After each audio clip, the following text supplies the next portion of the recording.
Yes, there we go. Thank you. And where are we? You're young as ever. I'm as young as ever. I think the order of the slides got.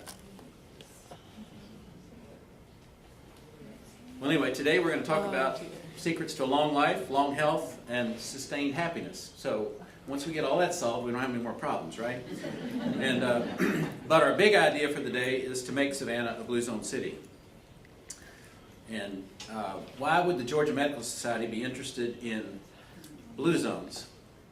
And first of all, when we finish medical school, we take a Hippocratic oath, and it says, "I will prevent disease whenever I can, for prevention is preferable to cure." And I think that's certainly Healthy Savannah's idea as well. But the Georgia Medical Society is kind of a cool organization. It started in 1804, and I'm pleased to be its 116th president. That's kind of cool. But preventive medicine has been going on in Savannah for a long time. And I went back into the annals of the Georgia Medical Society, and the first preventive medicine outreach was in 1817. There was a yellow fever outbreak, and the physicians of the Georgia Medical Society had an idea. They said, if we could get rid of the water around Savannah, which was rice culture at the time, it might help the yellow fever epidemic. Is it leaking? Yes. And that was a really great idea to get the water away from Savannah. But at the time, the physicians didn't know that. They thought it was the putrid air that came from the water. And in fact, 100 years later, we figured out it was mosquitoes, but that was okay. But at the time, they thought it was the putrid air, and so the physicians went out and started digging themselves to break the dikes and try to get the water away from Savannah. They were promptly arrested, and then they were released. And they fought for another 50 years to try to get the water away from Savannah. All right? And so that was and that is one of the first preventive medicine efforts in America. So your history nugget for the day is that drain the swamp is not a new term, okay?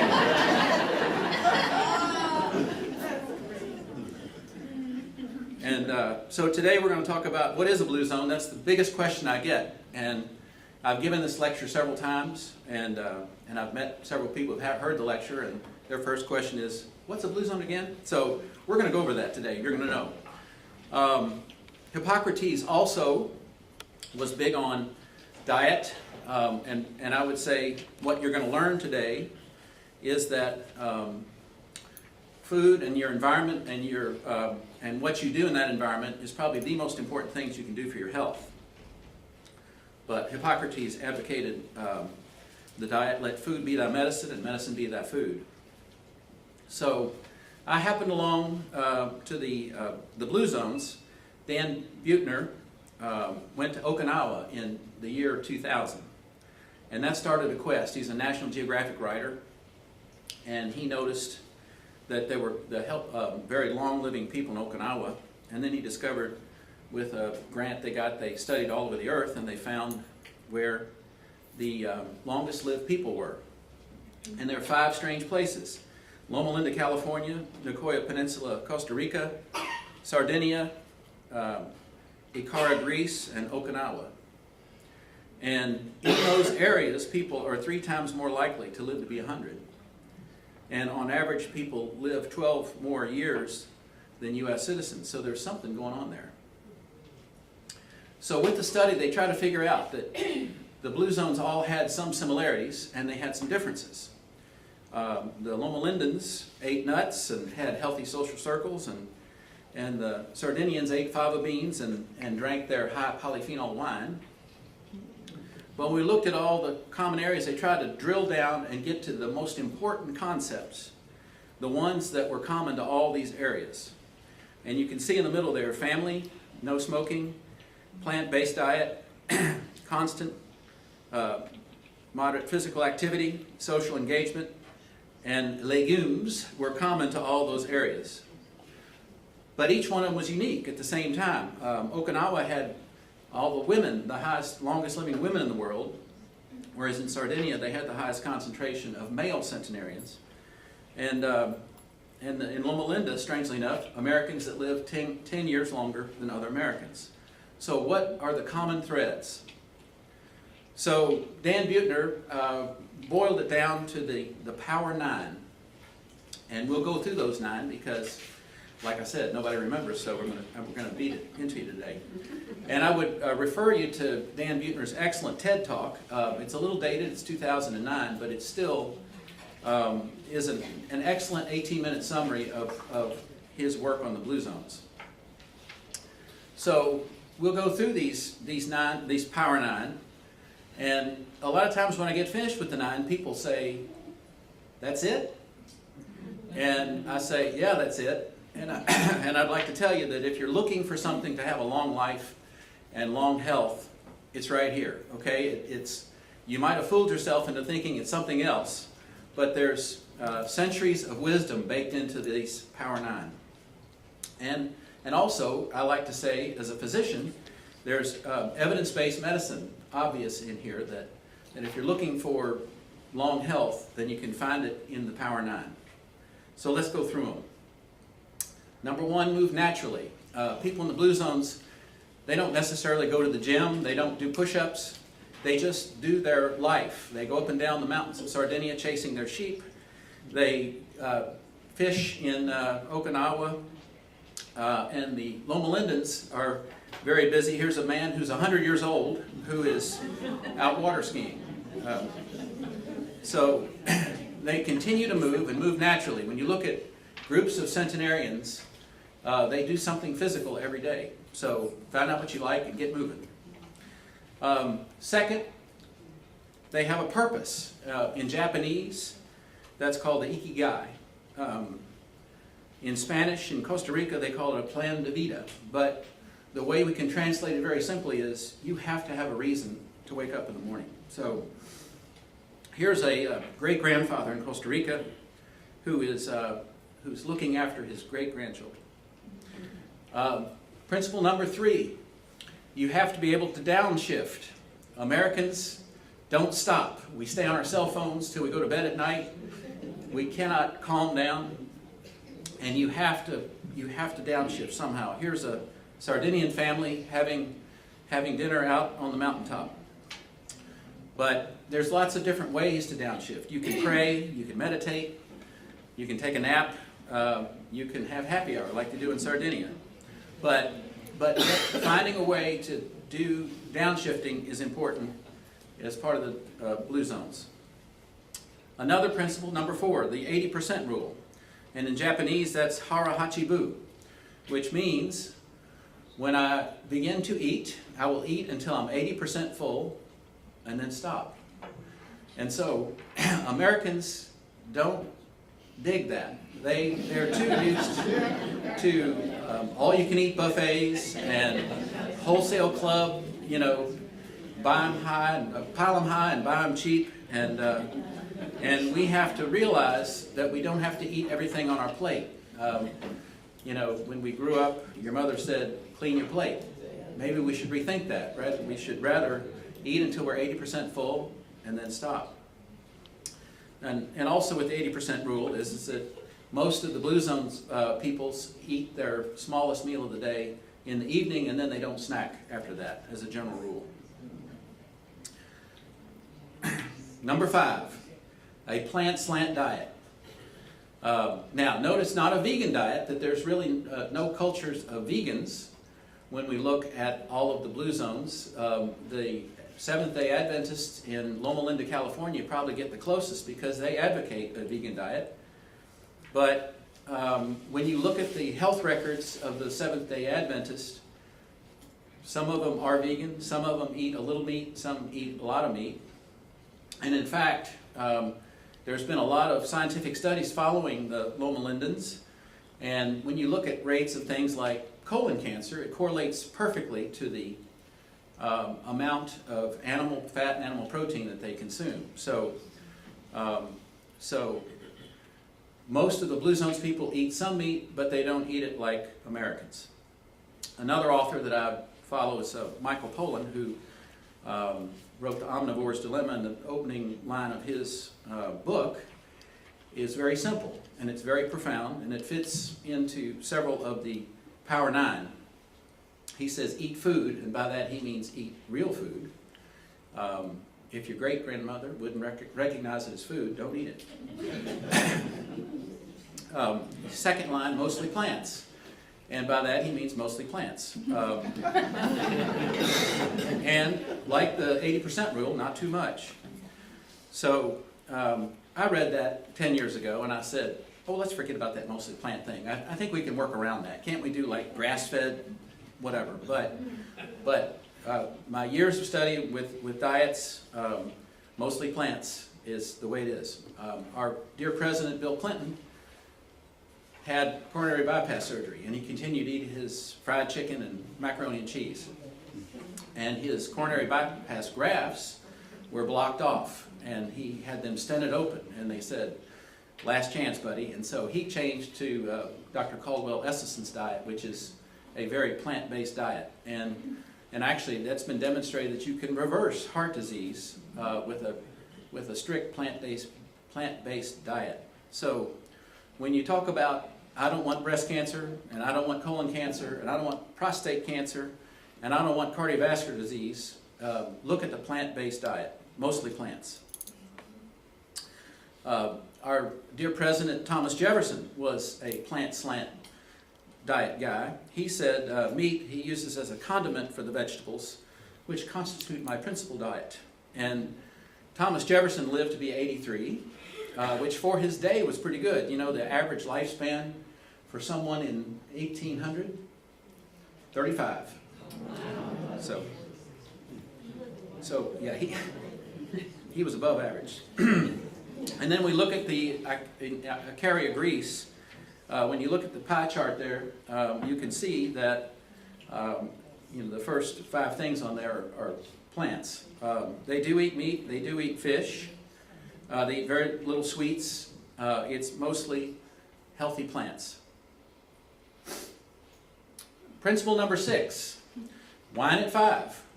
Not everybody in the Blue Zones drink, but most of them do. The Seventh-day Adventists advocate against alcohol, but some of them drink. And the Okinawans don't drink very much, but the Sardinians and the Greeks, they like to drink. But basically, we've got evidence from all over the place that 1 or 2 glasses of wine a day, and possibly different alcoholic beverages, but certainly the data is there for wine, and somehow red wine seems to be a tad better than white. But it's a principle of the Blue Zones that 1 or 2 glasses a day does extend longevity. And in the Blue Zones, they usually do it with friends and or with food. So it's not drinking to be drinking, but it's drinking to be socializing, and drinking celebrating food. Principle number 7, belong. Dan Buettner has interviewed 263 centenarians, and 257 of them belong to a faith-based community. It doesn't seem to matter what the faith-based community is. Certainly the Japanese are Buddhist, and the Loma Lindens are Seventh-day Adventist, and the Sardinians are Catholic, and the Greeks are Greek Orthodox. So there's all different kinds of religions, but religion in your life, or a faith-based or spirituality in your life, extends your life. It looks like 4 to 14 years. So belong to something. Principle number 8, loved ones first. People in the Blue Zones, they cherish their elders, and they keep their parents and grandparents nearby, a lot of times in the home, sometimes near the home, but they cherish their elders and they keep them nearby. Most people in the Blue Zones commit to a life partner. That certainly extends longevity, to have a life partner. And they also make it a priority to invest time in their children and love their children. And in turn, their children then, if they have been had lots of love, turn that back to the parents and take care of the parents as the parents get older. Principle number 9, choose the right tribe. Most of the Blue Zones people are born into their tribe. If you're born in Okinawa, you grow up in Okinawa and you learn from the elders. The Seventh-day Adventists in California, some of them migrate to California because they choose that lifestyle. But nonetheless, whether it's chosen by birth or chosen by self, you choose people who have like-mindedness. The Okinawans create moais, which are friend groups. And this on the screen is a picture of some Okinawan ladies. Everybody in the room is 95 to 100. And they've been together since they were 5. So make friends and keep friends and cherish your friends. And pick good friends, because we know that social studies have shown us that smoking and obesity and happiness and loneliness are all contagious. You hang around happy people, you'll be happier. You hang around fat people, you'll be fatter. So a lot of people then said, oh, by the way, that was the 9 principles of the Power 9. All right? It's pretty simple.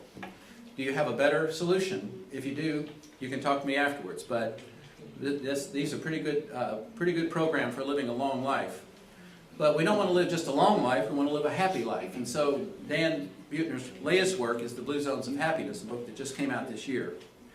And they looked at all over the world at where the happiest places are.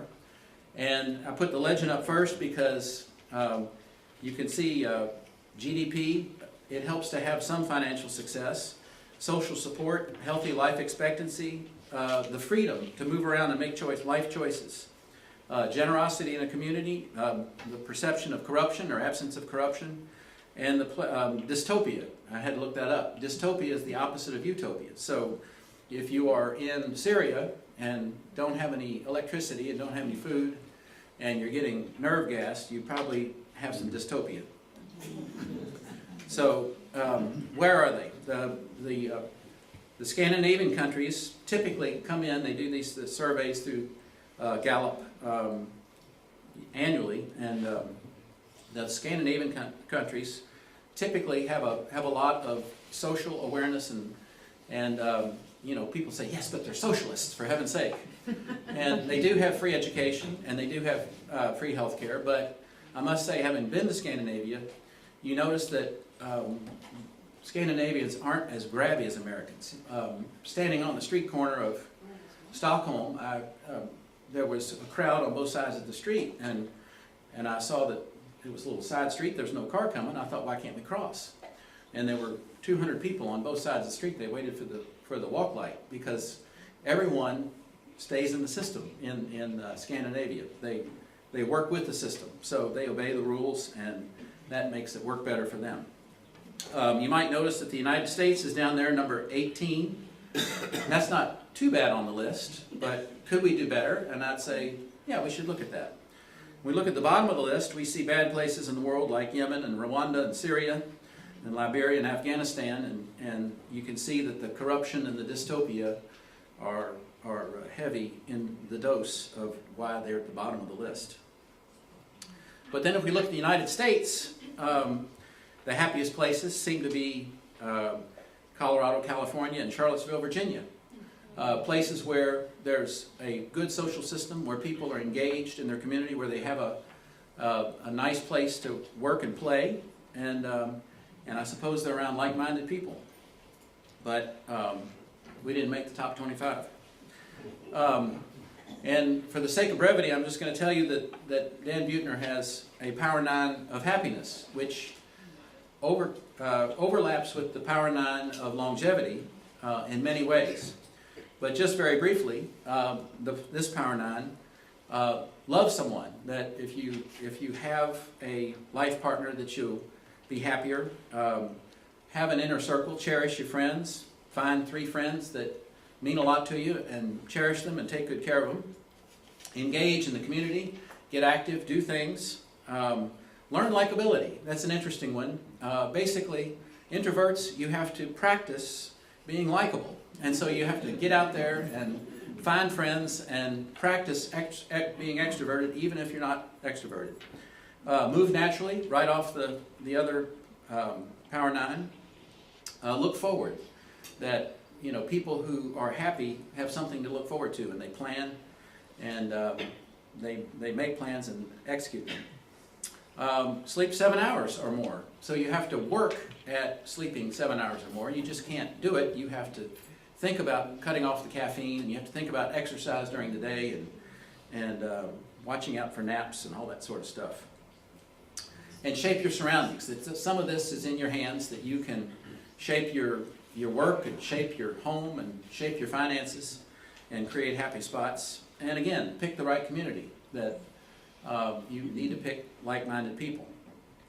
So let's now take the big idea and ask the question that Dan Buettner found all these long-lived and happy places, but could we replicate that in American cities like Savannah?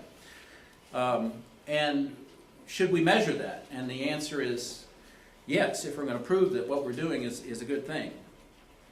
So in a bold move, they started the Blue Zone cities in America. And the first one was in Lea Minnesota, which happened to be a small little town that was fairly homogeneous and was fairly small to tackle, about 17,000 people. And then next were the beach cities in California, Manhattan Beach, Redondo Beach, Hermosa Beach. And those three are in contact together. They band together. It's a place of about 130,000 people. And then the state of Iowa got bold and said, let's make Iowa a Blue Zone state. And there are 10 Blue Zone projects in the state of Iowa. And since then, the state of Oregon joined in, and cities in Hawaii, and Naples, Florida is the closest one to us. And recently, Fort Worth, Texas has been cranking up, and that's the largest Blue Zone project to date. So the concept is engage the communities, change where people live, work, and play, and make the healthy choices easier. Nudge people toward the healthier choices. And when you do that, you look at individuals' life radius, that everything you do, or most of what you do, happens in the 20 miles around you. So you want to make that 20 miles around you livable and workable, and make it easier for the healthy choice. So in the Blue Zone cities, they get people, they advertise and explain what they're doing and get people to take an individual pledge, and they like to get 15% of the community to take the pledge. That takes lots of volunteering. If we look at our Savannah Blue Zone project, we're going to need 15 full-time employed people and about 125 volunteers. So your names are all on the list, okay? Social networks, they make a deal about, let's create a moai. Let's, have your own moai, your friendship group, where you get together with your group and have walking moais and take walks with your group and look after your friends. They get grocery stores and restaurants to put up Blue Zone friendly choices. And they get the restaurants to put Blue Zone friendly entrees on the menus and certify them as Blue Zone friendly restaurants. They get the schools and the employers and the churches involved to have programs. And then they create a built environment where they try to make things more walkable and make exercise the easy choice. And Healthy Savannah has been, as you just heard, has been working on the Truman Walkway, and then there's bike paths downtown and completed streets. And so a lot of that work has been going on in Savannah, but you kind of pick that as pick a marquee project to try to make the built environment better. And then there's food and tobacco suggestions as well to try to get people to quit smoking. So in these Blue Zone cities, they pick a couple of short-term projects and long-term projects, and this is all, they basically bring the community stakeholders together and they pick out priority things. So every city looks a little bit different.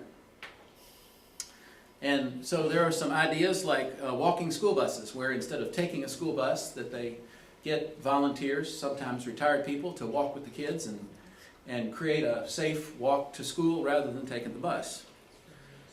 In the grocery stores, they have checkout aisles and little aisle talkers that point people to healthy choices, and rather having unhealthy choices in the checkout aisles, they have Blue Zone checkout lanes, and they have Blue Zone parking spaces, which are far out where you You park out and walk into the grocery store. So let's just look at a few cities here to see what's happened out there. In Iowa, like I said, there's 10 cities, and these are just some little, I call them brag sheets, where they have little achievements. In Muscatine, Iowa, they had a $5.3 million completed street project.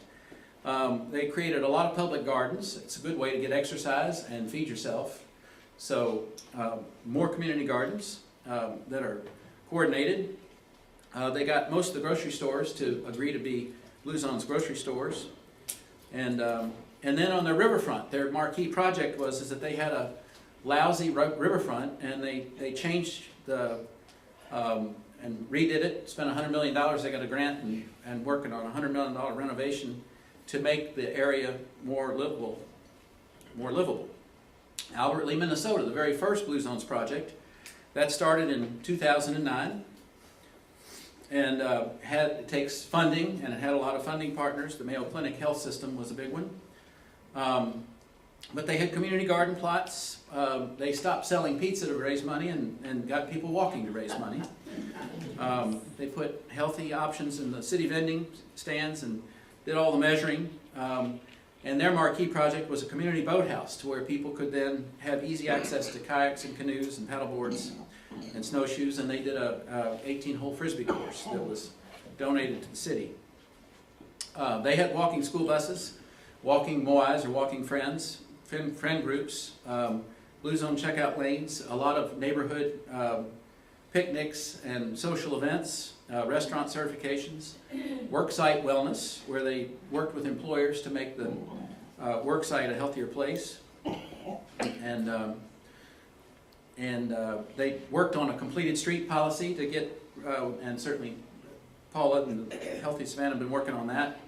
Tobacco-free campuses, worked on improving the downtown streetscape, new sidewalks and bike lanes, and had a lot of people that were on the team to have the leadership. And then some results. After 6 years in Albert Lea, they had their metrics showed that they were adding 2.3 years of longevity to the residents' lives. The city arena started selling healthy choices at their arena, and their sales actually went up. Their health premiums had no change to single digits for several consecutive years. I don't know if that's still true or not. And their workers' compensation claims and absenteeism was down as a result of people being happier about their jobs. We talked about the community boathouse, a lot of new community events, and this results in more investment in the city. That there's $4 million of private investment in a little town of Albert Lea, Minnesota, and sales tax and lodging went up. So people are thriving in Albert Lea. And they saw that when you compared the rest of Minnesota, that they were jumping up in the health rankings, that they were having positive numbers in overall and tobacco use and obesity. They actually didn't improve. They got a little fatter. But the quality of life and the length of life and health behaviors, all metrics, all went up and improved compared to the rest of Minnesota. And then with the Gallup Healthways Well-Being Index, which will show you Savannah in just a minute, their pride in the community went up, smoking rates went down, eating produce went up, obesity went up, but 85% of the residents of the Blue Zones project. That's good. You have a few numbers that are off. That means it's probably real data, right? And when you looked at the people who, their exercise went down, that was in 2 years, so that might be a bad one. But basically, a lot of positive numbers. That people eating 5 servings of vegetables a day went up, and smoking went down, and then also the use of mind-altering medications went down. And with the tobacco rate drop, they estimated that they might save $8.5 million in healthcare savings to the Albert Lea employees. So you take a little flyover city in Minnesota, and they climbed out of an economic crisis, and they made the place a better place to live. Let's look at the beach cities of Redondo, Hermosa, and Manhattan Beach in California. Here was their marquee project. They did a bike path that connected the cities and made it easier to get around the cities. And here they had 23,000 people took the pledge, which that's about 1/5 of the population. They got 5 grocery stores to sign on and 40 restaurants to sign on as Blue Zone. And they got 28% reduction in smoking over the course of 5 years. They had the walking school buses and lots of Moai participants. And so let's look at the numbers. Did they get their money back? That's a question investors would like to know. Will we ever get the money back? And so here's a little value proposition, and in fact, they did. What they found was that if you get people being more healthy, having healthier behaviors, then it lowers their medical costs and it decreases their work absences and work impairment. So workers' comp claims go down and absence from work goes down. And ultimately, that is economic value back to the community. So what's the cost of doing nothing? Well, believe it or not, the cost of medical care is going up faster than standard inflation. So if we sit here and do nothing, it's going to get more expensive. So it's time to do something. And the same with productivity costs. The productivity cost, time off from work, and workers' comp claims, those are rising faster than inflation. So intervention is better than doing nothing. So in the beach cities, they did all of these metrics, and they measured and 7 things that went down over the course of 5 years were, they measured stress as a metric, tobacco use, exercise, nutrition, the BMI, your body mass index, the blood pressure, and the total cholesterol. They had improvement in all 7 of those metrics. And that translates to an improvement in health. When you look at the metric of people who felt like they're thriving, that went up. People who were obese went down. And the number of smokers actually went down, but it just went down at the national average. And the people who exercised and ate fruits and vegetables 4+ days per week went up.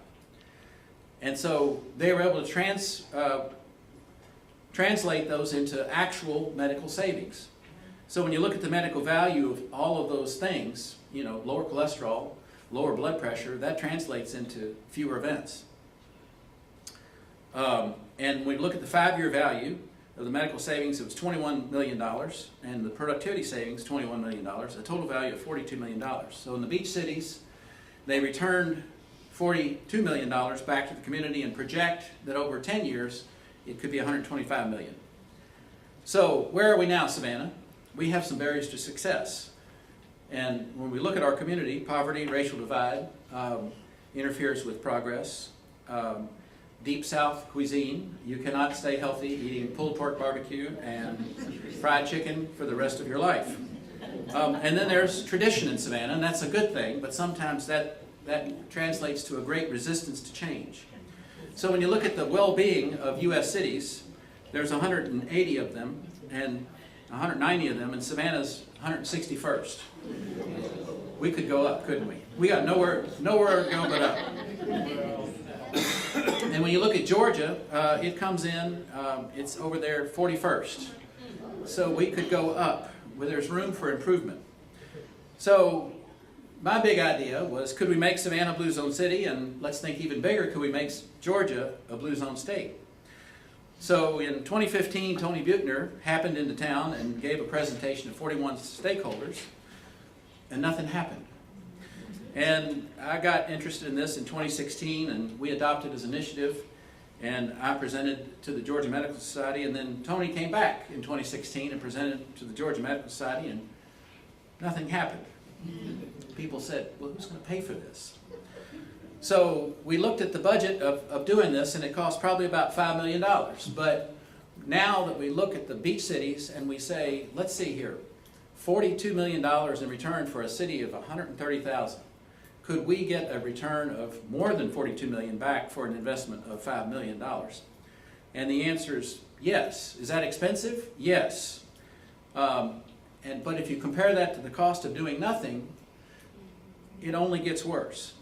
Do we think that we should be comfortable in where we are right now, that we've got it all figured out? Well, if you go to Kroger, I'll make fun of Kroger here, they have a wellness section, and all of it's pill bottles. And I don't think wellness is in a pill bottle. But, and when does anybody see any pictures of their great-grandparents? Here's mine, Carl Meinrad Exley. He's the good-looking gentleman there in the vest. Okay?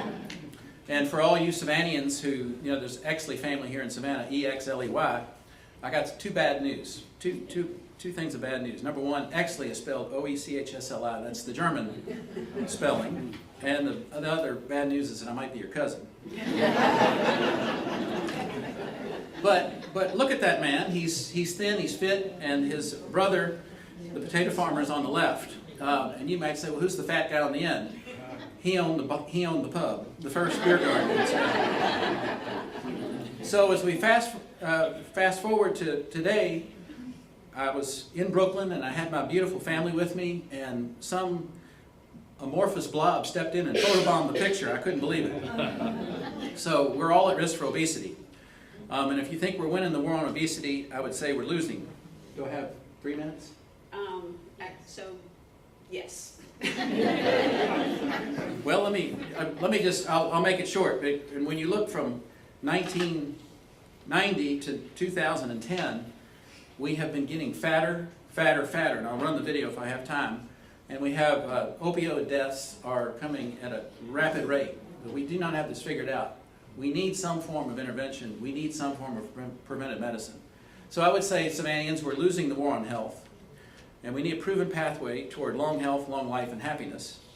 And I would propose that employers, corporations, health plans, hospital systems might be interested if we give them a good return on the investment. I think I showed you today that we could.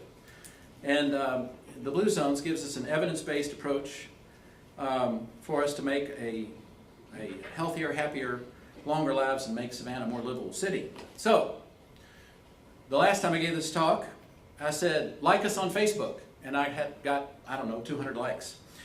But I'll say, we've got to fight this war, and I want you to join the Coalition of the Willing. So please, like me on my Facebook page at Blue Zone Savannah, and when you communicate on that, please volunteer that I would like to be part of the Blue Zones, and these are my talents. And let's identify the community stakeholders and let's all step forward. And please contact me at Blue Zone Savannah or at my email address, lukecurtsinger@gmail.com. So, if I have 3 minutes, I just want to make you sick and show you what has happened to obesity in the last, go away,